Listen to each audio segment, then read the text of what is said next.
Hello बच्चों, कैसे हो आप लोग। मैं सुमन मैम। बच्चों, आज हम लोग स्पर्श, जो हमारी स्पर्श भाग 2 की किताब है, उसमें से काव्य में सुमित्रा नंदन पंत द्वारा लिखित पर्वत प्रदेश में पावस पढ़ेंगे। ये पाठ 5 है बच्चों।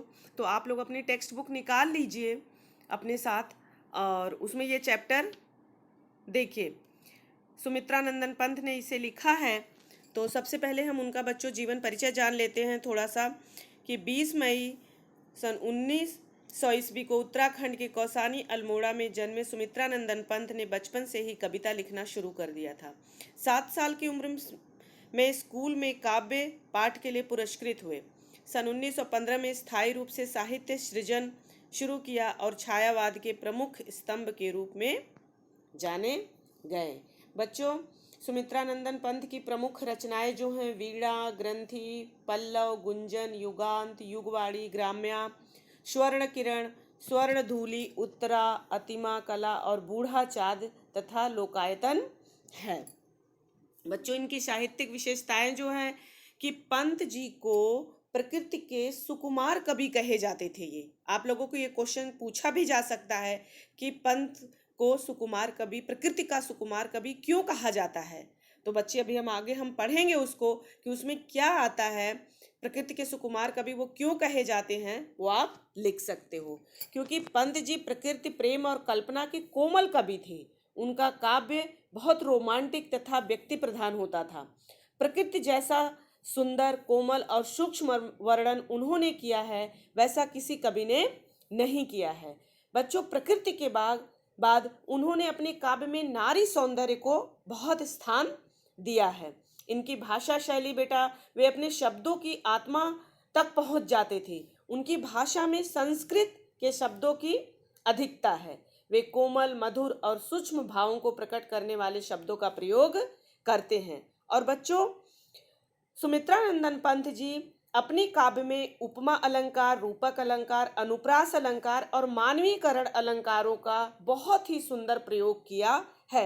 अलंकार इस साल आपके कोर्स में भी ऐड हुआ है, इसलिए आप लोग ध्यान से इसको पढ़िएगा और देखिएगा। बच्चों, इसका जो पाठ प्रवेश है वो हम लोग अब देख लेते हैं कि क्या है। इसका पाठ प्रवेश क्या है। तो पाठ प्रवेश है कि भला कौन होगा जिसका मन पहाड़ों पर जाने को न मचलता हो। बेटा, पहाड़ों पे जाने के लिए हम ट्रैकिंग करने के लिए जाते हैं, घूमने के लिए जाते हैं। किसका मन नहीं होगा जो पहाड़े पे जाने को न मचलता हो। जिन्हें सुदूर हिमालय तक जाने का अवसर नहीं मिलता, वे भी अपने आसपास के पर्वत प्रदेश में जाने का अवसर शायद ही हाथ से जाने देते हो। अगर हम हिमालय पे नहीं जा पाते हैं तो हमारे अगल बगल आसपास में जो छोटी छोटे डूंगर और पहाड़ियां हैं, हम उस पर जरूर जाते हैं।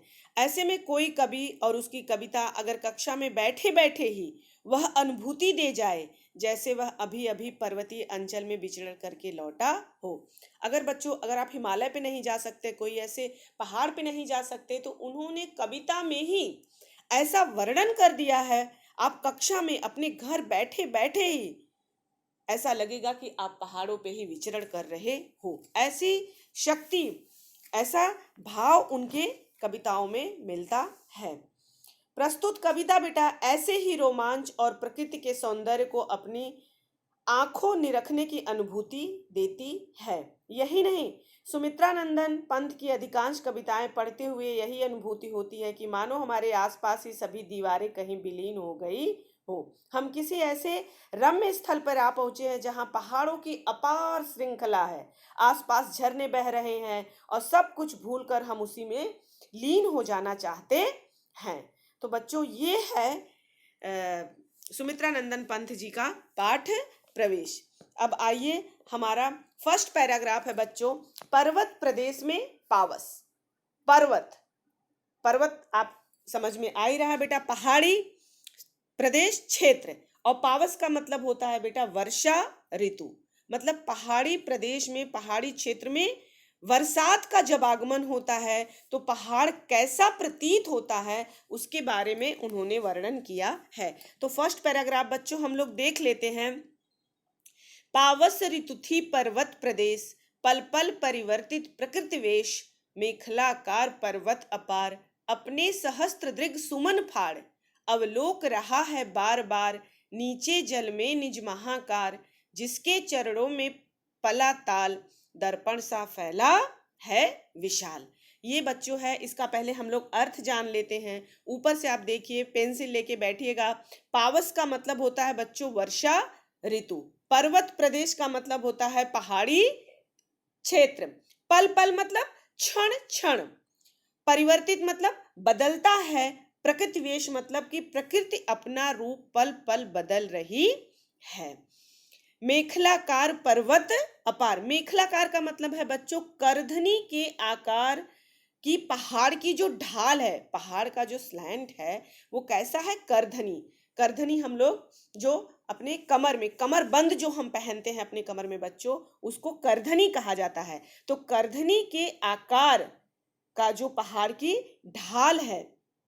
अपार मतलब, अपार का मतलब क्या है बेटा, असंख्य, विशाल। और सहस्त्र का मतलब क्या है, हजारों हजारों। दृग सुमन, दृग का मतलब होता है बेटा आंख, नेत्र, और सुमन का मतलब फूल। मतलब क्या है, नेत्र के समान पुष्प। जो पहाड़ पे फूल हैं बच्चों, उसको किसके समान बताया है, दृग, आंखों के समान। के समान कौन सा अलंकार है बच्चों, उपमा अलंकार यहां पे आया है, देख लेना। फाड़ मतलब खोल कर। अवलोकना मतलब क्या होता है बच्चों, देखना। अवलोक रहा है बार बार, अवलोक मतलब देख रहा है। निज मतलब अपना।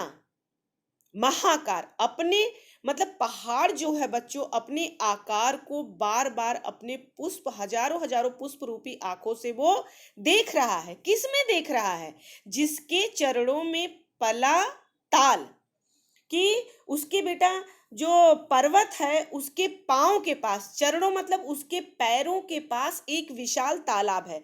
आप कल्पना कीजिए पहाड़ कैसा होता, ऊंचा, और पहाड़ का जो बेस नीचे होता है, तो उसके पैरों के नीचे जो है एक तालाब है जो दर्पण सा फैला है विशाल। दर्पण का मतलब क्या होता है बेटा, कांच, शीशा।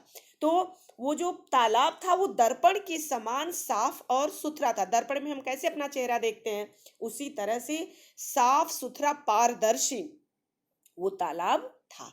अब हम इसका अर्थ देख लेते हैं। पावस ऋतु थी पर्वत प्रदेश।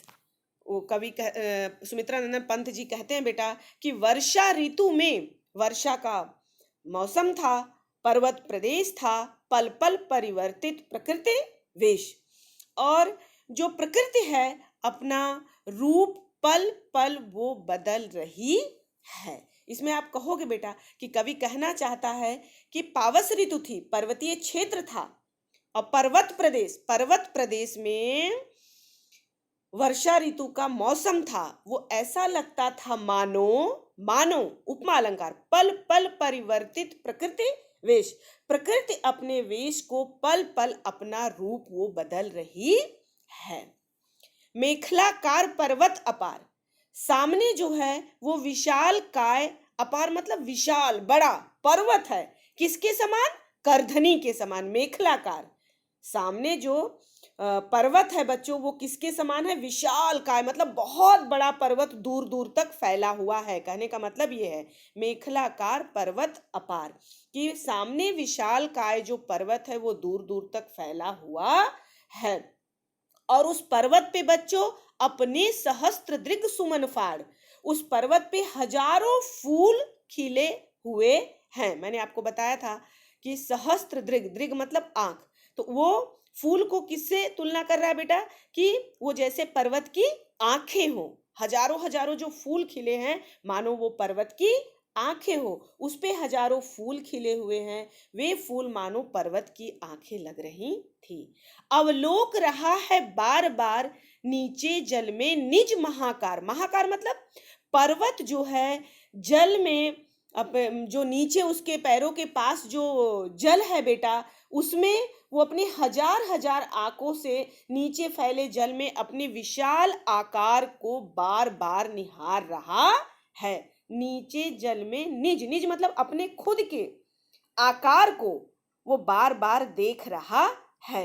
अब उसके नीचे देखो, जिसके चरणों में पला ताल, अब इसमें आप बताओगे कि उस पर्वत के पांवों के पास एक विशाल ताल मतलब तालाब था, दर्पण सा फैला है विशाल, जो दर्पण के समान साफ और स्वच्छ है, उसमें पर्वत अपना प्रतिबिंब देख रहा है। तो आपको अर्थ बताने के लिए पहले लास्ट लाइनें लेनी होगी। पहले शुरू की 2 लाइन बताओगे, उसके बाद फिर ऊपर की फिर तीसरी और चौथी लाइन बताओगे, फिर नीचे आ जाओगे कि उस पर्वत के पांव के पास जो है विशाल तालाब था, जो दर्पण के समान साफ सुथरा फैला हुआ था, और उसमें अवलोक रहा है बार बार नीचे जल में निज महाकार। वो पर्वत जो है अपने आकार को बार बार उस तालाब में निहार रहा है। ये उसका अर्थ हुआ। सेकंड पैराग्राफ बच्चों, गिरि का गौरव गाकर झरझर, मद में नस नस उत्तेजित कर, मोती की लड़ियों से सुंदर, झरते हैं झाग भरे निर्झर। गिरिवर के उर से उठ उठ कर, उच्चाकांक्षाओं से तरवर, है झांक रहे नीरव नभ पर, अनिमेष अटल कुछ चिंता पर। यह है बेटा, इसमें बताया गया, पहले आप देख लीजिए, इसका अर्थ देख लीजिए। गिरि का मतलब बच्चों है पहाड़, गौरव का मतलब होता है महिमा, गाकर झरझर मतलब झरना का गौरव गा रहा है पर्वत, मद में नस नस उत्तेजित कर, मद मतलब मस्ती में, नस नस मतलब रग रग में उत्तेजना फैल रही है। तो किसको फैल रही है रग रग में? जो सारे देखने वाले पर्यटक आए हैं, वो झरने देख देख के उनके नसों में उत्तेजना का प्रसार हो जा रहा है।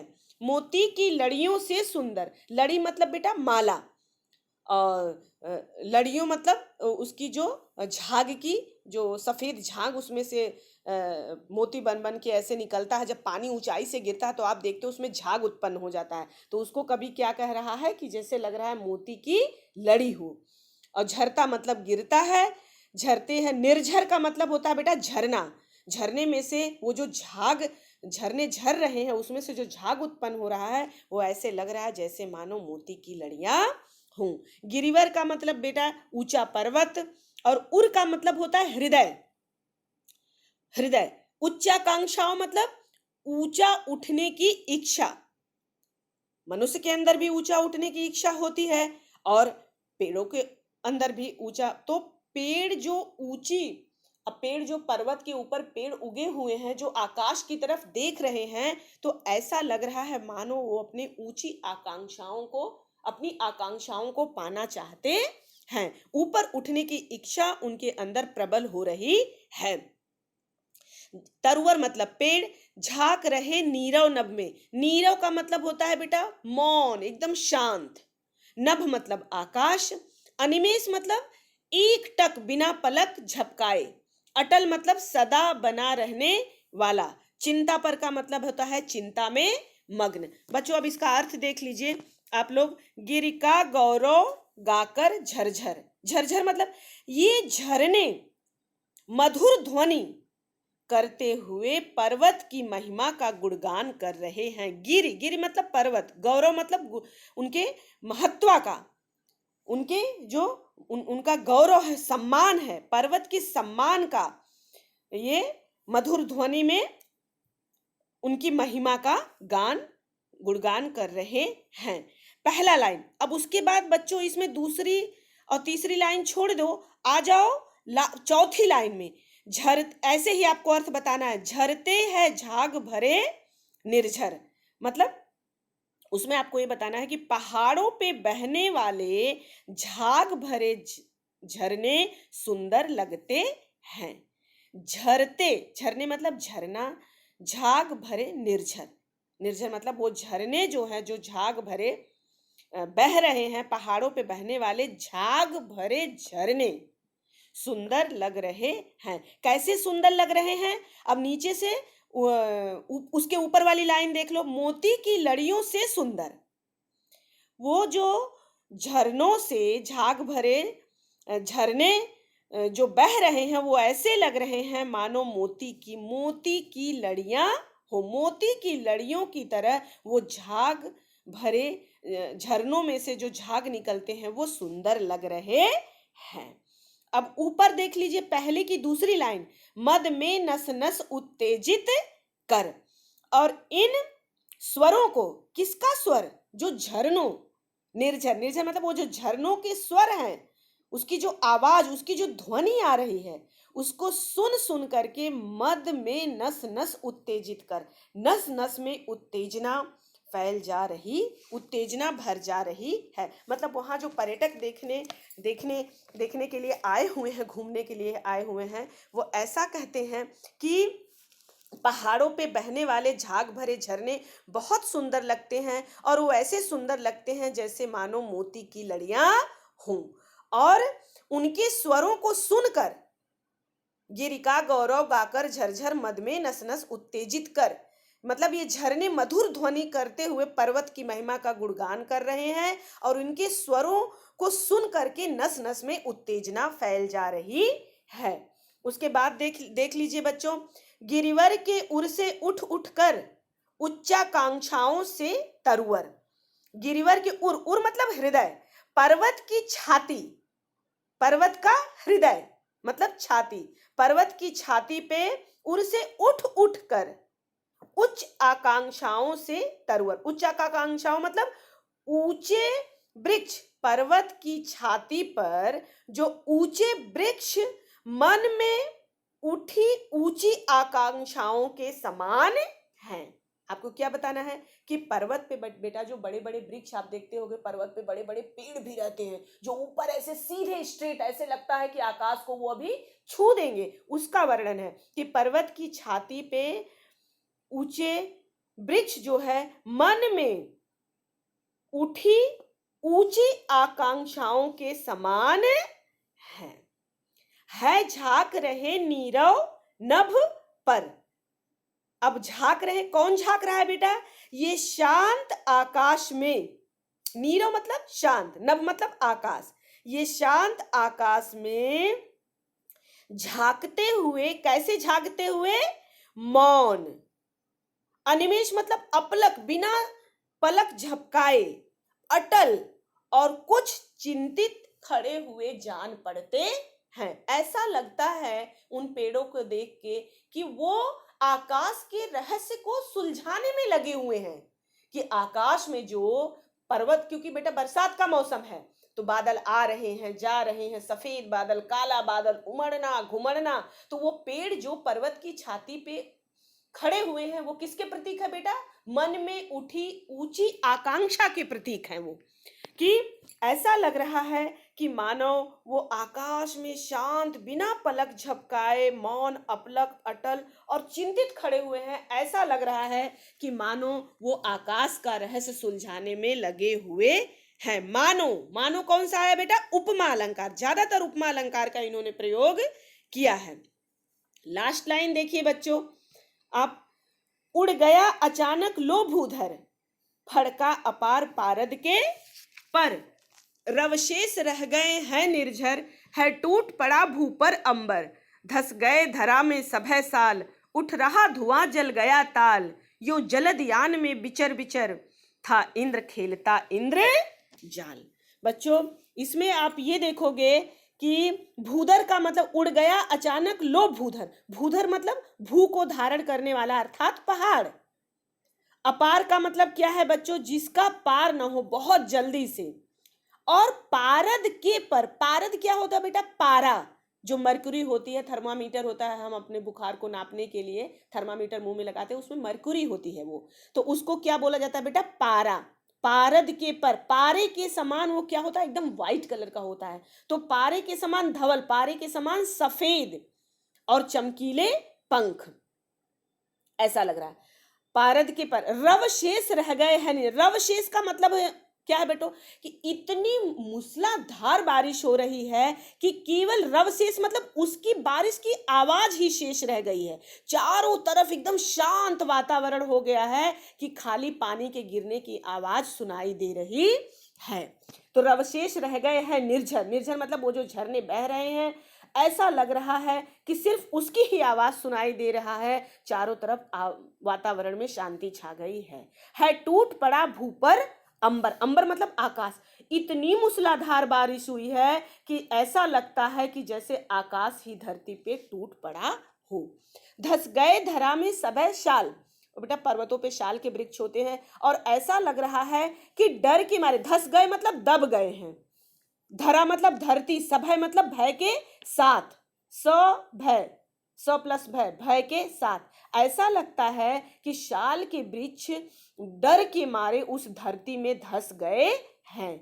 उठ रहा धुआं जल गया ताल, ताल मतलब बेटा वो तालाब। ऐसा लगता है कि उस तालाब में धुआं उठ रहा है और पूरा तालाब ही जल गया हो। आपने देखा होगा कि जब बहुत बारिश होती है तो ऐसा दूर से ऐसा लगता है कि उस तालाब में से पूरा भाप जैसा नहीं उठता है, तो ऐसा लगता है कि धुआं उठ रहा हो। तो कवि की कल्पना देखिए आप, कवि कहता है, सुमित्रा नंदन पंत जी कहते हैं कि तालाब जो है इतना उसमें पानी भर गया है, जल भर गया है, और उसके अंदर से धुआं उठ रहा है, ऐसा लग रहा है कि तालाब में आग लग गई हो। यूं जलद यान में विचर विचर।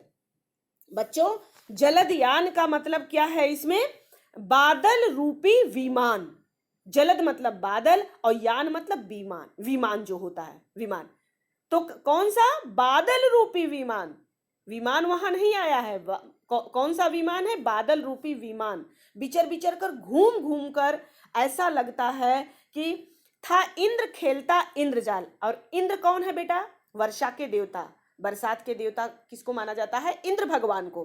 तो ऐसा लगता है कि इंद्र जो है अपनी इंद्रजाल मतलब जादूगरी के कारनामे, इस जादूगरी के खेल दिखा रहा है। तो ये उसका अर्थ है बच्चों, एक बार हम देख लेते हैं। उड़ गया अचानक लो भूधर, फड़का अपार पारद के पर। उड़ गया अचानक लो भूधर मतलब पूरा पहाड़, नीचे वाली लाइन देखो, फड़का अपार पारद के पर, पारद मतलब बेटा पारा। पहले दूसरी लाइन देखो, पूरा पहाड़ पारे के समान धवल, पर मतलब ऐसे लगता है कि उसका जो पंख, जो बादल है उसको पंख बता दिया है। किसके समान सफेद है बेटा?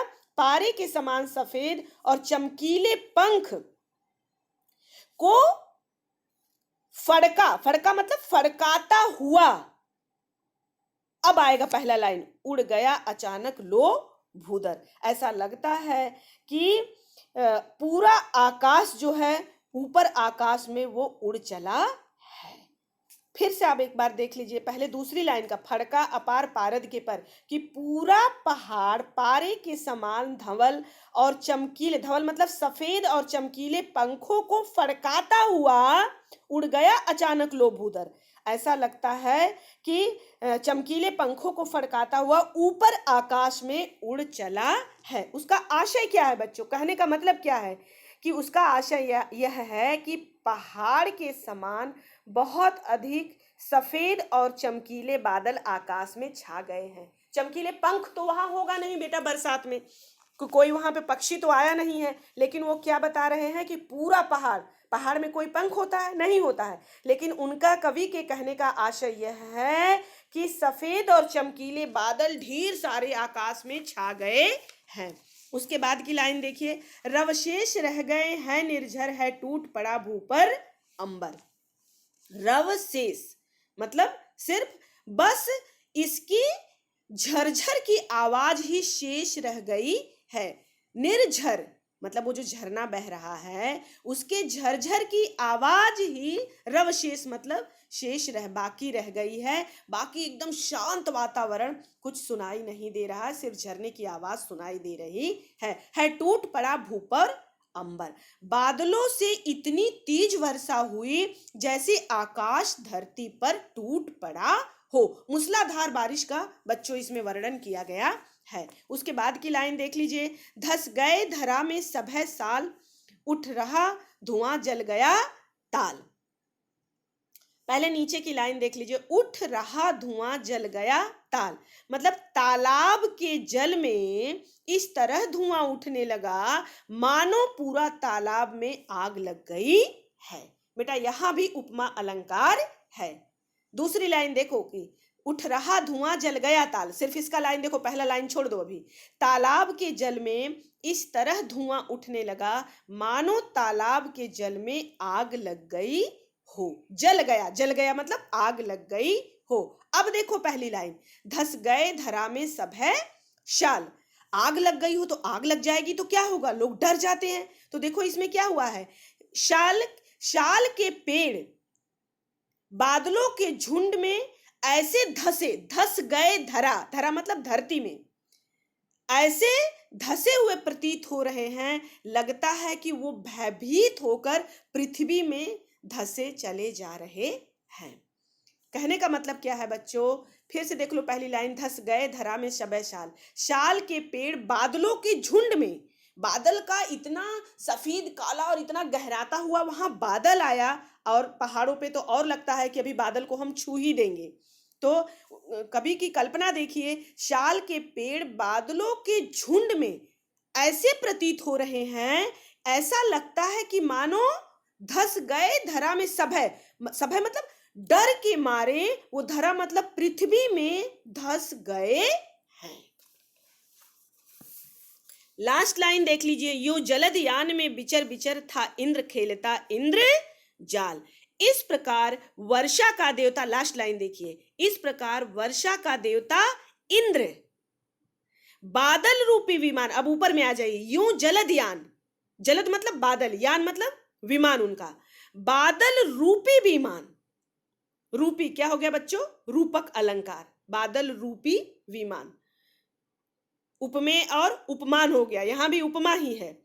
तो इस प्रकार वर्षा का देवता इंद्र बादल रूपी विमान में विचर, विचर मतलब घूम घूम कर जादू के खेल दिखा रहा है। ये बच्चों आप लोगों का पूरा अर्थ हुआ। मतलब इसमें पावस का मतलब एक बात ध्यान रखिएगा, बरसात, वर्षा ऋतु, उसका पूरा वर्णन इसमें किया गया है।